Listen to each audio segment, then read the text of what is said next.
Chief Whip removed after Sunday independent probe. The Chief Whip of Council in the Matlosana local municipality has been removed from his post by his party, the ANC, following the Sunday independent probe, which revealed how Khaya Ndincede misused the municipal funds for his personal use. On May 12th, the publication's investigations revealed that Ndincede, aided by the municipality chief financial officer Phetla, abused his power and used a municipal vehicle and credit card for personal use at the expense of taxpayers. In the municipal fleet records, which Sunday Independent had seen, and a letter written by Fleet Maintenance Unit Superintendent Raymond Holele to his superiors, it has been revealed that the Phetla instructed that Ndincede be provided with a Toyota Fortuner and a credit card belonging to the municipality. Holele's letter, dated November 15th, detailed the matter, explaining that at the instruction of the CFO, he was told to prepare the vehicle and deliver it to the office the following day of August 24th last year. It was delivered to the Chief Whip by an officer from the Speaker's office called into Meleng Pai with kilometers 201,553. A few hours later, in the afternoon of the same day, Itumeleng and the Chief Whip arrived at the garage to request the petrol card, and I requested them to give the ID copy of whoever will be using it. Copy of Chief Whip was submitted to me and I requested him to sign for it, read the letter. 2 months later, after Ndincede had the municipality credit card and the vehicle, Holele stated that Ndincede sent him pictures of a damaged vehicle and the location of where Holele would find the vehicle. At the time, Holele indicated that he only managed to recover the vehicle, but the credit card was not recovered from Ndincede. Both Ndincede and Phetla did not respond to questions from the publication. The municipal fleet records seen by the Sunday Independent revealed that both the credit card and the vehicle were frequently used in the Eastern Cape and Free State provinces outside the Matlosana, which is located in the northwest. Last week, the ANC Northwest convened its ordinary Provincial Executive Committee where it resolved to redeploy Ndincede and a few other leaders in the province. The assessment was also concerned about the functionality of our political caucuses in municipalities. On that score, the ANC resolved to redeploy the Chief Whip of Matlosana local municipality CDE Khaya Ndincede, the Chief Whip of Naledi local municipality CDE Retsene Ramodipeti, the Chief Whip of Ketleng local municipality CDE Amogelang Selaleti, and the replacement of the Chief Whip of Rustenburg LM CED Luisa Mape. The ANC reiterates its commitment to make sure that Northwest municipalities provide services to our people without fail. The leadership of the ANC will continue to supervise these municipalities, read the statement of the ANC BEC. Ndincede confirmed the statement to the publication but disputed that he was removed. The formal communication is not yet done by the BEC. I would advise you to speak with the author of the statement, he said. The ANC Northwest spokesperson Tumelo Maruping confirmed Ndincede had been demoted from his powerful post. Indeed, following a thorough assessment trail on all municipalities of Northwest by the ANC, CED Ndincede will be redeployed and replaced by another CED of the ANC. The ANC is to finalize the replacement process in due course. CDE Khaya remains a councillor. The changes have been affected on the chief position only, Maruping replied. Matlosana has become one of the notorious areas of concern following serious allegations of corruption by officials, political aides, and service providers who, among other things, have been accused of fraud and bribery.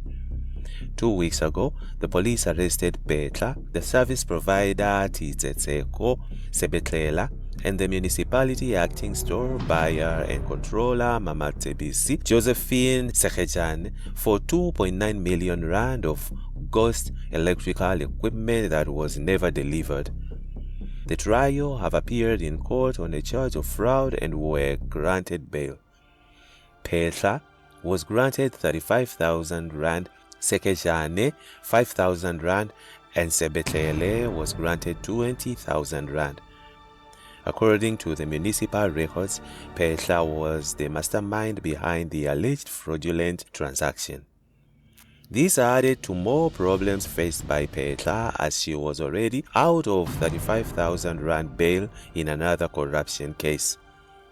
On January 17, 2023, Phetla and 2 other employees of a service provider, GMHM Constructions and Projects, Mashepiso Motelesane, 39, and the wife of the GMHM boss, Nomtandazo Mokasule, 49.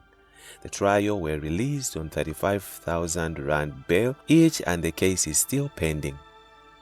On April 14th, the publication revealed that Phetla and the now ex-mayor James Tolela were in a bitter dispute where the two ex-leads, in linked WhatsApp messages, promised to deal with each other if the information about the funds received from GMHM Constructions and Projects was to find its way to the public. In the WhatsApp chats, it appears that Phetla was the mastermind behind the solicitation of funds from service providers who paid directly to Tolela's personal bank account. At the time, Tolela said that the funds were meant for his political party's activities. In the meantime, the role of media in a BRICS context. By Masibongwe Sihlanhla. The media plays a critical role in shaping global narratives, and its impact is particularly significant in the context of Africa's emerging position in the global development landscape. As the continent continues to evolve and assert its place on the global stage, the media has a profound responsibility to promote values of peace, cooperation, openness, inclusivity, mutual learning, and mutual benefits. These principles, which have been relevant for centuries, are essential for fostering a more equitable and just global community.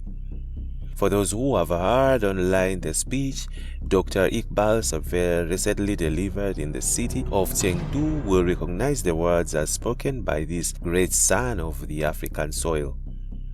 In recent years, Africa has made significant strides in economic growth, technological innovation, and social progress. However, these achievements are often overshadowed by negative narratives that perpetrate, stereotype, and reinforce outdated perceptions of the continent. The media has a significant role to play in challenging these narratives and promoting a more nuanced and accurate understanding of Africa's complexities. Anyone who has watched Professor Richard Wolf's YouTube channel also last night would have heard him say how he, as a fluent German and French speaker, reads the German and French newspapers every day, and how those papers are telling the Europeans how Ukraine is losing the war, yet he says in America, the country he stays in, the level of propaganda is so massive, as most people in America believe that Ukraine is winning the war, which is not the case.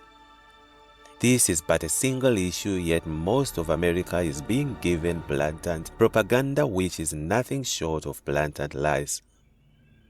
When the majority of America can be conned into believing lies, imagine how easy it is to persuade people to change their moral values. Just today, Mark Zuckerberg of Facebook admits it was wrong of this company to suppress information about COVID-19. During the COVID-19 pandemic, many people had their accounts blocked due to their outspoken opinions on the dangers of COVID-19. One of the objectives to those who have power and privilege to engage in propaganda is to maintain their power and privilege through the maintenance of inequality. One of the primary ways in which the media shapes global narratives is through the stories it chooses to tell and the voices it amplifies. In the context of Africa, this means highlighting the achievements and innovations of Africa, individuals and communities, rather than solely focusing on stories of conflict, poverty, and disease. By doing so, the media can promote a more balanced and accurate representation of the continent and help challenge dominant narratives that perpetuate negative stereotypes and maintain inequalities. When one goes to websites like equalitytrust.org.uk, it is shocking how inequality has become worse in the West. In other words, the poor is having it worst. Furthermore, the media has a critical role to play in promoting peace and cooperation in Africa. By providing a platform for diverse voices and perspectives, the media can facilitate dialogue and understanding between different cultures and communities. This can help to build bridges and foster collaboration rather than perpetuating division and conflicts. In a continent where many nations are still grappling with its legacy of colonialism and imperialism, the media has a responsibility to promote values of mutual respect and understanding. In addition, the media has a key role to play in promoting openness and inclusivity in Africa. By providing a platform for marginalized voice to be heard, the media can help to promote greater transparency and accountability in governance and policy making. This can help to ensure that the benefits of the economic growth and development are shaped equitably and that the need and perspectives of all citizens are taken into account. The media can also play a critical role in promoting mutual learning and mutual benefits between Africa and the BRICS world. By providing a platform for cross-cultural exchange and understanding, the media can help to facilitate the sharing of ideas, knowledge, and expertise between different regions and communities. This can help to promote greater cooperation and collaboration and to develop more effective solutions to global challenges. Finally, the media has responsibility to promote values of peace and cooperation in the face of rising global tensions and conflicts. By providing a platform for diplomacy and dialogue, the media can help to facilitate greater understanding and cooperation between nations and to build a more peaceful and stable global community. Due to massive propaganda, 80% of the voters now believe they voted for a party to be in government, a party which was rejected by 80% of the voters. Through massive propaganda, people were made to believe that our government is a GNU when it is not. If BRICS are to become successful, that the very principles which Dr. Iqbal Sir spoke about in his address becomes imperative in order to build that society of growth and development the BRI is part of. Thus, as Dr. Iqbal Sir concluded, the media plays a critical role in shaping global narratives, particularly in context of Africa's emerging position in the global South's development landscape. By providing values of peace, cooperation, openness, inclusivity, mutual learning, and mutual benefit, the media can help to foster a more equitable and just community, not just in BRICS but globally. It is essential that the media takes its responsibility seriously and works to promote a more nuanced and accurate understanding of the global South's complexities, but Africa in particular. By doing so, we can build a brighter future for all, one that is characterized by greater cooperation, mutual respect, and understanding. Masibongwe Siltala is a political analyst. The views expressed herein are not necessarily those of independent media, IOL. And that's it from Egypt's Network. Stay tuned to our celebrity and gossip news.